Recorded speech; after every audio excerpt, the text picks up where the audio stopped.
बिस्मिल्लाहिर्रहमानिर्रहीम। अस्सलाम वालेकुम। माँ के अनमोल खाने में खुश आमदीद। सुबह से मौसम खुशगवार है, ठंडी ठंडी हवाएं चल रही हैं, बारिश हो रही है। जैसे ही फिर बच्चे स्कूल से आए तो बच्चों ने फरमाइश कर दी, आते साथ जी हमें पकोड़े बना के दें। फिर हमने जी मेहनत की है बच्चों के लिए, पकोड़े बनाए, तो सोचा क्यों ना इसकी रेसिपी आपसे शेयर करती जाऊँ। बिस्मिल्लाहिर्रहमानिर्रहीम। मैं अपनी फैमिली के हिसाब से तकरीबन यहाँ पर मैंने 2 किलो आलू लिए हैं। आलू का मैंने छिलका उतार लिया है। इस मैशर के ज़रिए हम आलू को मैश करेंगे। बहुत ही झटपट बनने वाले ये मेरे पकोड़े हैं, आप ज़रूर ट्राई कीजिएगा इसे। तमाम आलू को मैंने इसी तरह मैशर के ज़रिए मैश कर लिए, ने पानी में भिगोकर मैंने रख दिया है। पालक का एक मुट्ठा लिया है मैंने, इसको कटिंग करूँगी। कटिंग करके जो शुरू का गंद होता है वो मैं निकाल लूँगी। अब जिनके घर पे मुर्गियाँ हैं या जिन्होंने अगर बकरियाँ पाली हुई हैं तो वो ये समझ सकते हैं कि इस तरह की हरी सब्ज़ी वो ज़ाया नहीं होने देते। इसी तरह से मैं भी ये जो साइड का पार्ट मैंने उतारा है ये इसकी बारीक बारीक कटिंग करके अपनी मुर्गियों को डालेंगे हम। अब जो बाकी पालक हमारे पास आई है मैं एक एक टहनी करके उठाती हूँ ताकि कोई गंद ना चला जाए। अब इसको थोड़ा थोड़ा करके हम बारीक बारीक कटिंग करेंगे। आलू और पालक के पकोड़े बहुत ही मज़ेदार बनते हैं। हमारे आज के जो पकोड़े हैं वो हैं गोला पकोड़े। अब गोला पकोड़े क्यों हैं वो भी मैं आपको बताऊंगी। इस तरह से देखिए आसानी के साथ हमने तमाम पालक को कटिंग कर लिया है। पालक को कटिंग करने के बाद इसे भी 2 से 3 पानी में अच्छी तरह से धोऊंगी ताकि इसकी जो मिट्टी है वो ख़त्म हो जाए। यहाँ पर 2 किलो आलू का मेरे पास मिक्सचर अब आ चुका है। इसमें बाउल के अंदर मैं डालूंगी, लेकिन मैं डाल के निकाल लूँगी। पहले मैं आधे पकोड़ों का सामान रेडी करूंगी, फिर आधे पकोड़ों का। पालक देखिए यहाँ पर रेडी है, धोकर खुश्क करके हमने एक छाननी में डाल के रख ली थी ताकि इसका सारा पानी खुश्क हो जाए। 1 टेबल स्पून आपने नमक शामिल करना है। 2 टेबल स्पून मैं यहाँ पर शामिल करूंगी दड़ा मिर्च। प्याज आपने थोड़े मोटे रख के स्लाइस की सूरत में कटिंग करने हैं। हरी मिर्च तकरीबन 4 से 5 अदद है, मैं बच्चों के टेस्ट के हिसाब से शामिल कर रही हूँ। बग़ैर पानी के हम इनको हाथों की मदद से गूंदेंगे।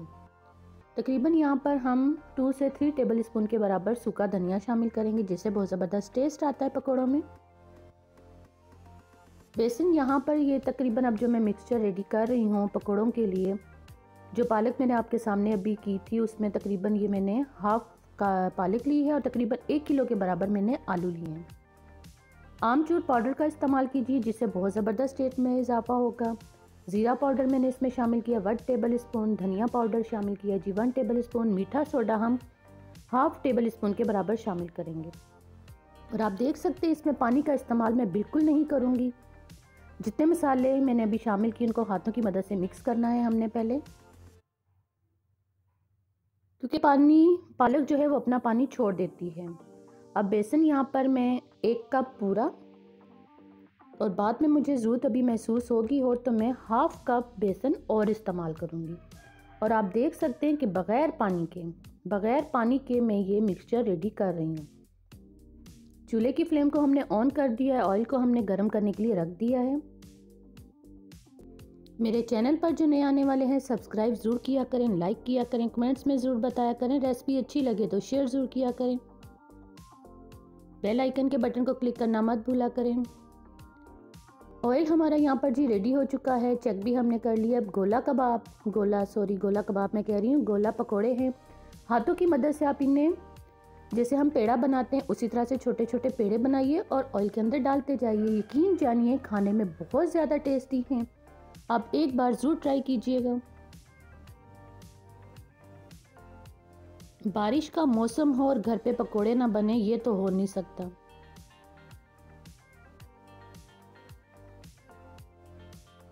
एक साइड देखिए इनकी हो चुकी है, अब इनकी साइड हम तब्दील कर रहे हैं। 2 अदद हरी मिर्च, फ्रेश धनिया, फ्रेश पुदीने का इस्तेमाल करके उनको पीस के उनकी मैंने चटनी बना ली है दही वाली। और यकीन जानिए गर्मा गर्म पकोड़े हों और साथ हो पुदीने और हरी मिर्च की चटनी, क्या बात है।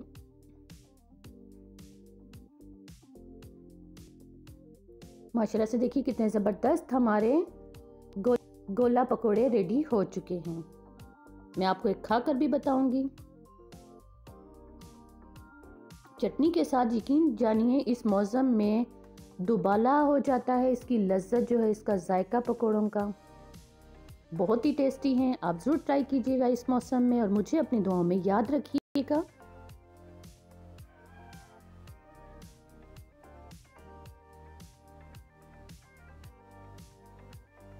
जनवरी फरवरी की जो बारिशें हैं उसमें बहुत ज़्यादा मज़े करते हैं ये पकोड़े किसी भी किस्म के हों, सब्जियों के हों, चिकन के हों, लेकिन यकीन जानिए बहुत ही जायके